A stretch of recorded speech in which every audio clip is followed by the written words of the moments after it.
Welcome back, everybody, to Dungeon Brew. We are going through different genres, talking about how you may incorporate them into your gameplay sessions. Today, we're going to be talking about how to run a Lovecraftian horror game. Stay tuned. Welcome to Dungeon Brew. All right, everybody, welcome back. Today, John and I are continuing our series on different genres in D&D gameplay or tabletop gameplay, whatever your preference may be. We've done dark fantasy, we've done grim dark, and now we're going to be talking about Lovecraftian gameplay. How do you run a Lovecraftian game, and how do you prepare your characters for that type of game? John, why don't you start us off by talking about what Lovecraftian is? Lovecraftian horror falls, I think, into that same group of dark fantasy, grimdark fantasy. I tend to think of these three dark fantasy styles of play as kind of being within the same group. Dark fantasy is kind of the central pillar between the two of them. Grimdark, you get into more visceral aspects of dark fantasy, and Lovecraftian horror, you get into more of the supernatural, psychological stuff.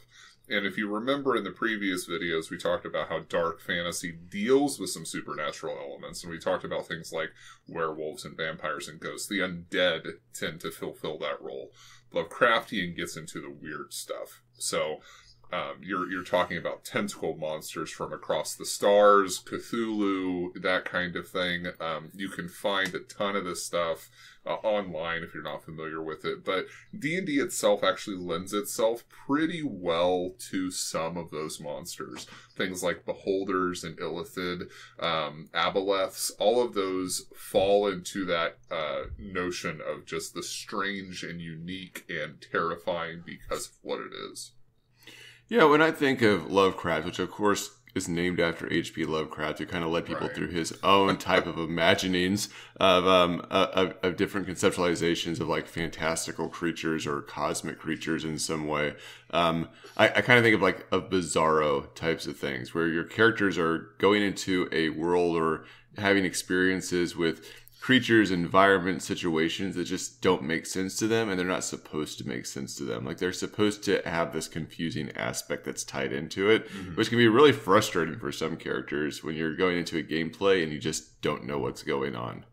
Yeah, it definitely can. This is even more so than dark fantasy and way more so than grimdark. This is one that you have to prepare your players for, because there have to be changes to the D&D system to make it work, simply because D&D, even though it has monsters that make sense, the rule set does not lend itself well to this style of gameplay, and you probably need to make some changes to the way the gameplay runs in order for it to make a lot of sense for the players. Now, first and foremost, the characters in this type of campaign or in this type of setting are supposed to feel powerless. They're supposed to feel insignificant, and generally speaking, that is not how a D&D player wants their character to feel. They want to feel like they have control. They want to feel like they have power. And when you start getting into some of those pieces of it, you start running into issues with players feeling like they have buy-in, or players wanting to buy in and then feeling like they have autonomy if they're losing control of some of those aspects of their characters. So you've talked about some of the monsters that you may include in this, and I feel like I should give a caveat. maybe viewers should know this. Like, you and I have added Lovecraftian elements into certain quest lines or into certain adventures, but I don't know that either one of us have ever ran a fully Lovecraftian game where that it was nothing but that session after session in terms of a campaign. Right. I think I did a full arc in the Khazar Karath one where you guys did a dungeon and then you actually went into like a Lovecraftian horror realm and you engaged with it in that way. But like a full campaign I haven't done. Yeah, I feel like that would just be very complicated. And like you said, you would have to prepare your characters for that type of game so they can dive into it. But let's talk about what changes you may make as a DM to give that sense of a Lovecraftian game. What are maybe some different stats or abilities or scenarios you would include that would make people feel like they're in this type of game? So it really is one of those things where you have to determine to what degree you want to go into the Lovecraftian horror realm. If you haven't checked out the Call of Cthulhu game system, I would encourage you to do that. It might provide some inspiration. But at a very basal level, you want to look at the same things that you might look at for Grimdark, which is resource scarcity. They just are not going to have access to certain things because that is part of the concern. You know, they're engaging with these horror elements. They don't have the resources or the knowledge to be able to confront them directly. So there should always be a scarcity of information, and they have to discover that information in order to be able to confront things. So that's just in terms of like your very basal stuff. You can start getting into specialty stats or specialty ideas, such as having a sanity pool. And when the sanity pool takes damage or the sanity pool depletes, and you could treat it almost like hit points in this regard, where it regenerates or it can be healed if you really wanted to. There should be some kind of insanity effect. Now, you could just do a blanket effect where it's like you're insane, and you might do like the confusion type spell, you might have fear effects, you might do any number of those types of things.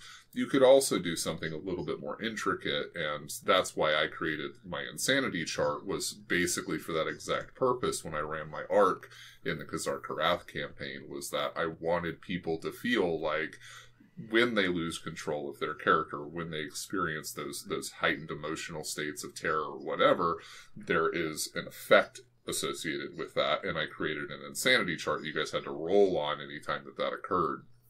So there are a variety of ways of handling this, but kind of at a base level, those are some of the ones that you really want to deal with, I think, at the very least, in order to make the characters, make the players feel like their characters are in a Lovecraftian horror realm.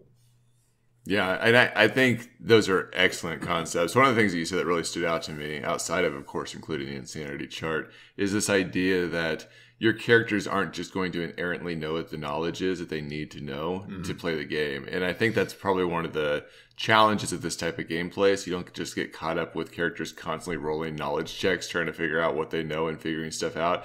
They have to adventure and go and seek out information in order to progress in the game. Right. And we talked about this a little bit before we started recording, but this has to do too with, when they're battling monsters, it's not necessarily like winning the day and defeating the monster. They may scare the monster away. They may, on accident, do something that causes the battle to end for it to be fought another day type of thing. It's not necessarily a victorious moment every time they're engaging in battle or engaging in some type of encounter with this weird unknown enemy that they're going up against. Yeah, in fact, it rarely should be a sense of victory.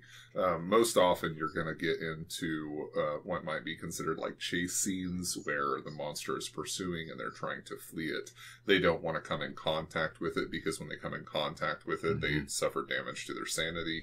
So, they're inside of a house and there's a monster that appears. So their goal is to get outside of the house in order to escape the effects of that monster. They don't want to stand toe-to-toe with this thing, because standing toe-to-toe with that thing means certain death. And that is a concept, particularly in D&D, that is very difficult to get across to players, that you don't want to actually fight these things, right? So that would be a scenario where it's like, Lord of the Rings, the Fellowship is running away from orcs for a good chunk of the novel. Or like the Balrog in the Mines of Moria, it's pursuing them. They don't want to face this thing. They know they're not equal to it, and so they try and flee from it as quickly as they can. And ultimately, the most powerful member of their party faces it, and to their knowledge at the time dies as a result of facing off against this unknown, demonic horror that is haunting these minds. And I think that scene or that series of events in the Lord of the Rings is a very good representation of what you should see in a D&D campaign. This thing is coming. It's terrifying. You don't want to face off against it. You want to run as fast as you can. You can have other minor encounters along the way, but the big bad is not something that you want to mess with directly. Yeah, and if we really think back to just old school, I'm thinking like Final Fantasy on Nintendo, like old school video games, there was always this flee option, this route option of getting out of the scenario, and maybe there's some sort of penalty to that, but it was always an option. One of the things that I've seen fairly often in modern gameplay, whether it's tabletop or even within a video game scenario, is that there's very rarely an option to flee, to get out of it. And I think that you probably want to think of a DM about how you reintroduce and encourage your characters to flee situations, or they may have long-term insanity effects on their character or negative consequences that are going to impact the course of gameplay from there on out. And there are games like this now where we see things like Darkest Dungeon that I think really kind of reflect this Lovecraftian concept that we talk about where you're fleeing out of situations. I've played other like mobile games that have this too, but I've ran, I think it was the Bog of the Witch Queen or whatever it was, that campaign I ran, where you guys had a similar idea where there's insanity pools that you had, and you always had the option to flee out of a battle or to flee out of the dungeon in order to save the character themselves. Yeah. Yeah, and I remember that was an interesting spin on the normal type of games that we play. It had definitely had a different feel to it. Again, there was a scarcity of resources. There was the sanity pool. There was kind of the sense of the unknown, because once you got into the dungeon, you couldn't, it was difficult to get back out again, and you had to be aware of your location, be aware of what you had access to. And so it definitely kind of falls into that notion of, Lovecraftian or even grim dark, depending on how you want to look at it. Yeah. So I'm trying to think of other elements that we may want to talk about or introduce, because many things that we talked about in dark fantasy, in grimdark, in terms of maybe the cosmos and religion and society and geography, those things may be similar to what you would do in a Lovecraftian. It's really, I think, the introduction of these horror elements and that sense of the unknown that really puts it onto a different page than these other types of genres that we talked about. Right. Since you mentioned religion, that's a really good one to key in on, because religion is going to have cultish undertones or overtones or just cultishness. I mean, however you want to look at it, but it is the eldritch horror style religion. Like if they're looking at a religion, there might be the good religion type thing, but the good religion generally has nothing to it. Like, it's benign. If you look into a religion that's gaining favor, gaining power, it almost always turns into some kind of, Cthulhu-oriented cult where you have to deal with this type of stuff. Religion almost always is either benign and useless, or it is dark and terrible. And those are kind of the two directions that you're going to deal with in any type of religious aspects within a game like this as well. Yeah, I think that's a really good point. I'm trying to think of anything else that I have to add, but that may be it for me on this particular topic. I think we've covered a lot of the themes that go into it. Fear of the unknown, right? The insignificance of your characters. That type of thing is important. There should be a lot of focus when you're going through in your scene descriptions as a GM to make sure that you're focusing on very visceral aspects of a scene. So you heighten the anticipation of what is to come. This plays into a lot of the sanity elements. So most scenes are going into walking into a dungeon that has things you don't understand. So there's this ectoplasm that's plastering the walls that you don't know what it is. And even when you do find something that is somewhat human, it is deformed and disgusting in some way. So those are descriptive elements. So you go in, you heighten the scene around you, and that way when you actually come to the big bad, then you focus in on that and you hit hard to try and maximize that notion of fear and terror and something alien in order to try and bring that across to your players as much as possible. Yeah, I think that you kind of hit the nail on the head with this. I mean, in every genre that we're talking about, there's this sense that the GM is the one that is having to do the additional work to really form that environment and form that sense of you being in a different type of gameplay. Core tabletop role-playing games don't necessarily have don't lend themselves to playing this type of gameplay as much, especially in regards to dark fantasy and grimdark in comparison. So it's really up to the GM to use the right language, to give the right atmosphere, to focus on the right elements, to make it feel like it's a different type of gameplay. Right. And this type of gameplay in particular is slower moving. It is there are fewer encounters, so you have to maximize the description aspects of what is going on in the game to make sure that your players feel that, they become invested in it, it becomes part of the reality, and when you do have an encounter, that encounter is significant. There is a sense of, I don't know what this is, it is terrifying, we should spend as little time in the room with this thing as possible, whether that means by trying to defeat it or running.